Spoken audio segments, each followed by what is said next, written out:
સુરતના અમરોલી વિસ્તારમાં મહાનગરપાલિકાની ગંભીર બેદરકારીના કારણે 2 વર્ષીય નિર્દોષ બાળકનો જીવ ગયો હતો।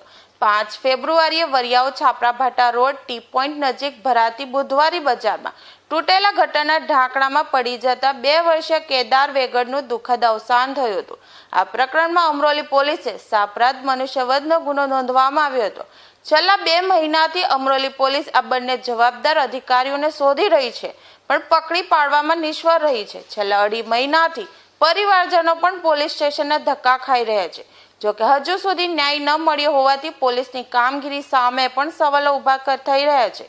અન્ય રાજ્યોમાં રહેલા આરોપીઓને સુરત પોલીસ પકડી પાડીને પરત લાવી રહી છે, ત્યારે આ તો સામાન્ય અધિકારીઓ હોવા છતાં પણ તેમને પકડી શકતા ન હોવાથી પરિવારજનોમાં રોષ જોવા મળી રહ્યો છે। આપનું નામ? વૈશાલી। બેન, ક્યાં આવ્યા છો? શું પ્રોબ્લેમ છે અને કઈ રીતનો વિરોધ કરવામાં?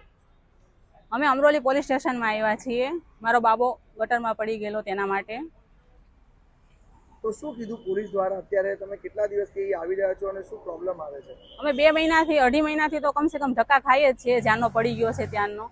એ બધું ઉચક જવાબ આપવામાં આવે છે, બધા સરખા કાંઈ જવાબ દેતા નથી ને કહે છે કે 2 ટીમો મોકલી છે અને શોધખોળ કરીએ છીએ। હું તો એમ કહું, આ લોકોને બંગડી પહેરીને ઘરમાં બેસી જવું જોઈએ, એનાથી વધારે આનાથી કાંઈ થાય એમ નથી।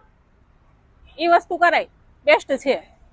2 મહિનાથી વધુનો સમય થઈ ગયો છે, શું ન્યાયની આશા રાખો છો?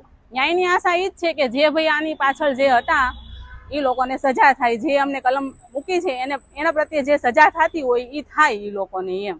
બીજું અમારે બીજી કોઈ માંગ નથી, અમે કરી નથી કે અમને એટલા પૈસા આપો કે અમને આમ આપો કે ઓલું આપો કે એમ। તો હવે શું કરશો જો ન્યાય ન મળે? બસ અનશન જ કરવાનું છે, બીજું કાંઈ કરવાનું નથી। હું તો એમ કહું કે આ લોકોને ઢાંકણીમાં પાણી લઈને ડૂબી મરવું જોઈએ, એવું કામ અમરોલી પોલીસનું છે એમ।